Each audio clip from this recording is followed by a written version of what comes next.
14 साल से जाकिर हुसैन कॉलेज में हिंदी पढ़ाते प्रोफेसर लक्ष्मण यादव को 14 मिनट के इंटरव्यू में से निकाल दिया।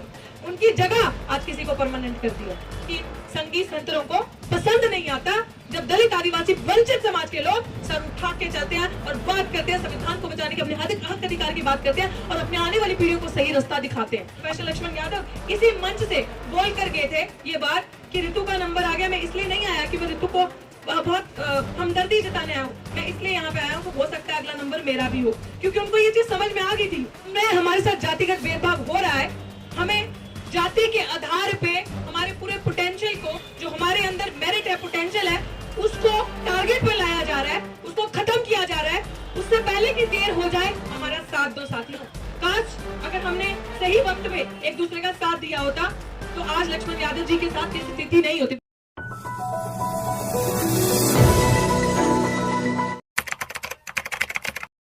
और मेरे साथ इन लड़ाइयों में हमारे सामाजिक न्याय की पाठशाला चलाने वाले प्रोफेसर लक्ष्मण यादव मौजूद थे। हर बार उन्होंने ये मूवमेंट्स लीड किए।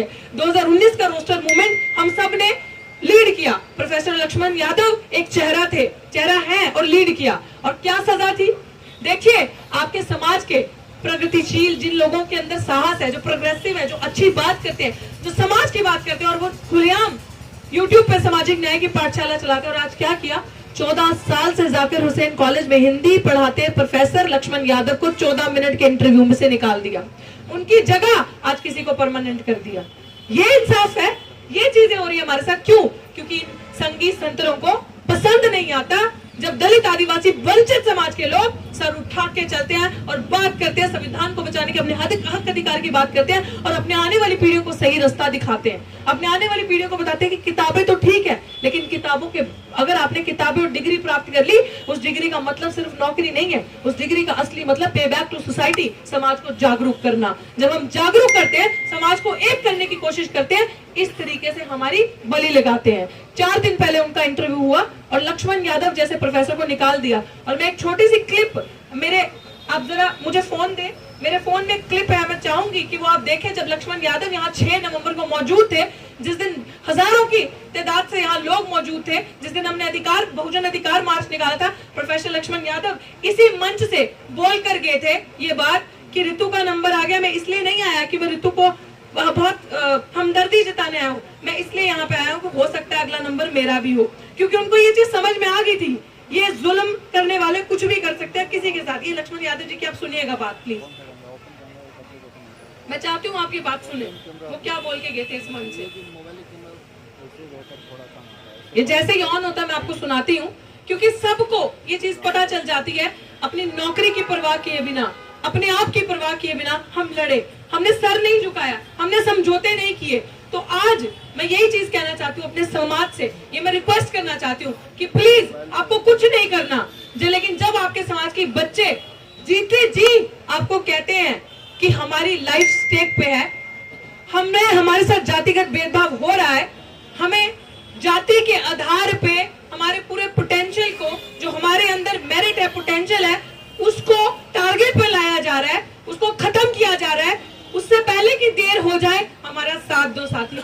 काश अगर हमने सही वक्त में एक दूसरे का साथ दिया होता तो आज लक्ष्मण यादव जी के साथ ये स्थिति नहीं होती। बट मैं अभी भी मानती हूँ कि वो बहुत, ये सुन लीजिए एक बार।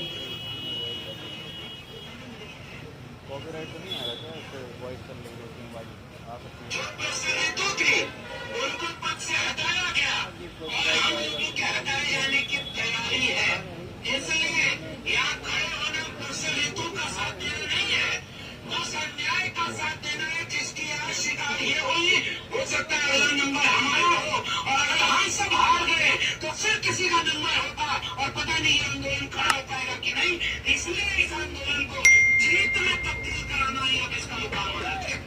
प्रोफेसर लक्ष्मण यादव ने कहा था कि ये प्रोफेसर ऋतु की खाली लड़ाई नहीं, हो सकता अगला नंबर मेरा हो।